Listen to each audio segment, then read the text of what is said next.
এটি আমার জীবনের সবচেয়ে ভয়ঙ্কর এবং অন্ধকার অধ্যায়।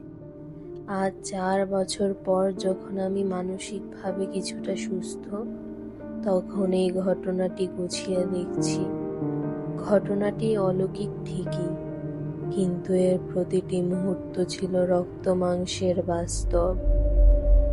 সবকিছু শুরু হয়েছিল আমার বড় মামার উইল করে যাওয়া একটি পুরনো জমিদারি সম্পত্তিকে কেন্দ্র করে। নাটোরের এক প্রত্যন্ত গ্রামে ছিল সেই বাড়ি, নাম চৌধুরী ভিলা। বাড়িটি প্রায় 100 বছর ধরে পরিত্যক্ত ছিল। পেশায় প্রত্নতাত্ত্বিক এবং লেখক হওয়ায় আমি আর আমার স্ত্রী নিতু সিদ্ধান্ত নিলাম কয়েক মাস ওখানে গিয়ে থাকব। উদ্দেশ্য ছিল শান্তিতে একটা বই লেখা এবং গ্রামীণ পরিবেশ উপভোগ করা। কিন্তু আমরা জানতাম না, আমরা কোনো বাড়িতে নয়, বরং একটা জীবন্ত ফাঁদে পা দিতে যাচ্ছি। বাড়িতে ওঠার প্রথম সপ্তাহটা ভালোই কাটলো, কিন্তু দ্বিতীয় সপ্তাহের একটা বৃষ্টি ভেজা রাতে প্রথম অদ্ভুত ঘটনাটি ঘটল। রাত তখন আনুমানিক 1:15। বাইরের বারান্দায় ভারী বুটের আওয়াজ পাওয়া গেল, যেন কেউ খুব ধীর স্থির ভাবে হেঁটে বেড়াচ্ছে। আমি টর্চ নিয়ে বের হলাম, কিন্তু কেউ নেই। কাদা মাটিতে কোনো পায়ের ছাপও নেই। ফিরে এসে দেখি নিতু বিছানায় বসে কাঁপছে। সে ফিস ফিস করে বলল, তুমি যখন বাইরে গেলে, ঘরের ড্রেসিং টেবিলের আয়নায় একটা বিশালাকার কালো ছায়া দাঁড়িয়েছিল। তার চোখ দুটো ছিল ধিকি ধিকি জ্বলতে থাকা কয়লার মতো লাল। পরদিন থেকে বাড়িটার আবহাওয়া বদলে গেল। ঘরের ভেতরের তাপমাত্রা হুট করে মাইনাসে নেমে যেত। নিঃশ্বাস নিলে মুখ দিয়ে ধোঁয়া বের হতো। সবচেয়ে অদ্ভুত ছিল একটা গন্ধ, পচা মাংস আর পুরনো চামড়া পোড়ার এক তীব্র গন্ধ, যা ঘরের এক এক সময় এক এক কোণ থেকে আসতো। আমি বুঝতে পারছিলাম কিছু একটা ভুল হচ্ছে। বাড়ির লাইব্রেরি ঘরটা ঘাঁটতে ঘাঁটতে আমি মেঝের একটা আলগা কাঠের তক্তা আবিষ্কার করি। তার নিচে লুকিয়ে রাখা ছিল আমার ছোট দাদুর ডায়েরি, যা 1942 সালের পর আর লেখা হয়নি। ডায়েরির শেষ পাতাগুলো পড়তে গিয়ে আমার গায়ে লোম খাড়া হয়ে গেল। সেখানে লেখা ছিল, আমরা ভুল করেছি। তান্ত্রিকের কথায় গুপ্তধনের লোভে আমরা যাকে ঘরের নিচে আমন্ত্রণ জানিয়েছি, সে কোনো সাধারণ আত্মা নয়। সে ইফরিত জিনদের মধ্যে সবচেয়ে হিংস্র এবং ভয়ঙ্কর রূপ। সে কোনো রক্ত চায় না, সে চায় মানুষের শরীর। সে প্রথমে ছায়ারূপে আসে, তারপর মানুষের মনকে দুর্বল করে তার চামড়া পরিধান করে। পৃথিবীতে বাঁচতে চায়। আমি আমার পরিবারকে বাঁচাতে পারলাম না। ডায়েরির লেখাটা যেখানে শেষ হয়েছে সেখানে শুকিয়ে যাওয়া রক্তের দাগ ছিল। তখনই আমি বুঝলাম, এই বাড়িতে আমরা একা নই। দিন দিন নিতুর আচরণ বদলাতে শুরু করলো। সে ঘন্টার পর ঘন্টা আয়নার সামনে বসে থাকতো এবং নিজের সাথে নিজে অদ্ভুত এক ভাষায় কথা বলতো, যা কোনো চেনা ভাষা নয়, খুবই কর্কশ এবং হিসহিসে আওয়াজ। সে খাওয়া দাওয়া প্রায় বন্ধ করে দিল। তার গায়ের চামড়া কেমন যেন ফ্যাকাশে আর খসখসে হতে লাগলো। চূড়ান্ত মুহূর্তটি এলো এক অমাবস্যার রাতে। মাঝরাতে আমার ঘুম ভাঙল এক তীব্র যন্ত্রণায়।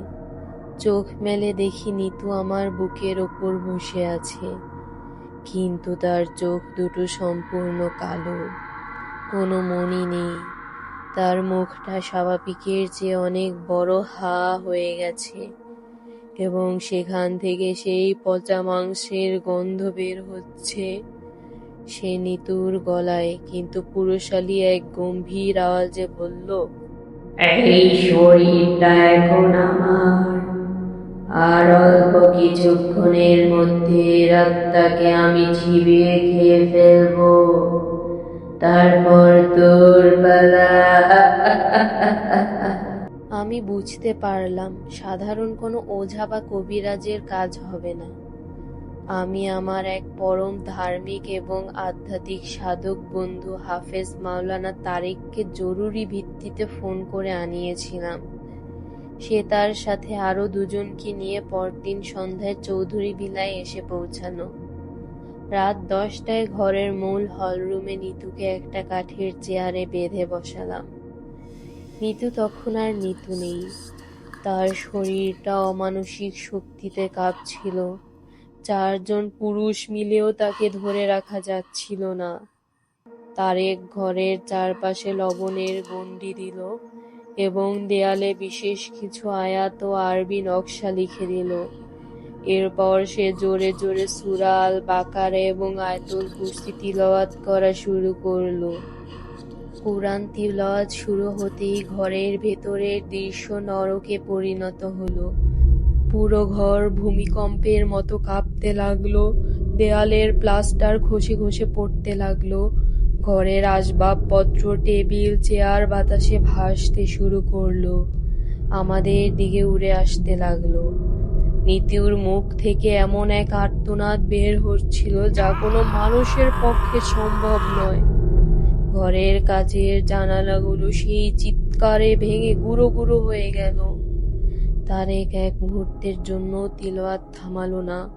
সে এক পাত্র পানিতে ফু দিয়ে নিতুর মুখে ছিটানো শুরু করলো। পানিটা নিতুর গায়ে লাগা মাত্রই যেন ফুটন্ত তেলের মতো ছ্যাঁত ছ্যাঁত শব্দ হয়ে ধোঁয়া বের হতে লাগলো। জিনটি চিৎকার করে বলতে লাগলো, আমি একে ছাড়ব না। এই চৌধুরী বংশের রক্ত দিয়ে আমার তৃষ্ণা মেটেনি। তারেক তখন গর্জে উঠে বলল, তুই আল্লাহর কালামের চেয়ে শক্তিশালী নস। নিজের আসল রূপে ফিরে যা এবং এই শরীর মুক্ত কর। সে একটি বড় লোহার শলাকা মাটিতে আঘাত করে বিশেষ কিছু দোয়া পড়তে লাগলো। হঠাৎ করেই নিতুর শরীরটা ধনুকের মতো বেঁকে গেল। তার মুখ থেকে ঘন কালো আলকাত্রার মতো এক ধোঁয়া বের হয়ে ঘরের সিলিংয়ে গিয়ে জমা হলো। সেই ধোঁয়ার মধ্যে একটা কুৎসিত শিংওয়ালা প্রকাণ্ড মুখচ্ছবি দেখা গেল। ধোঁয়াটি ঘরের দেয়ালগুলোতে তীব্র আঘাত করতে লাগলো মুক্ত হওয়ার জন্য। কিন্তু চারিদিকের লবণের গণ্ডি আর দোয়ার কারণে সে বের হতে পারছিল না। তারেক শেষবারের মতো জোরে একটি আয়াত পাঠ করে সেই ধোঁয়ার দিকে ফু দিল। এক বিকট বিস্ফোরণের শব্দে পুরো বাড়ি কেঁপে উঠল এবং সেই কালো ধোঁয়াটি জানালার ভাঙা কাচ দিয়ে বের হয়ে গেল। ধোঁয়াটি চলে যাওয়ার সাথে সাথে নিতু জ্ঞান হারিয়ে মেঝেতে পড়ে গেল। ঘরের ধুলো আর ভাঙা কাচের মাঝে আমরা সবাই হাঁপাচ্ছিলাম। নিতুর সুস্থ হতে প্রায় 6 মাস সময় লেগেছিল। চৌধুরী ভিলা আমরা পরদিনই চিরতরে ত্যাগ করি। পরে সরকারিভাবে ওটাকে পরিত্যক্ত ঘোষণা করা হয়। নিতু এখন সম্পূর্ণ সুস্থ, তবে তার পিঠে এখনো সেই অমাবস্যার রাতে তৈরি হওয়া 5 আঙ্গুলের একটা পোড়া দাগ রয়ে গেছে, যা আমাদের মনে করিয়ে দেয় যে সেই রাতে যা ঘটেছিল তা কোনো স্বপ্ন ছিল না।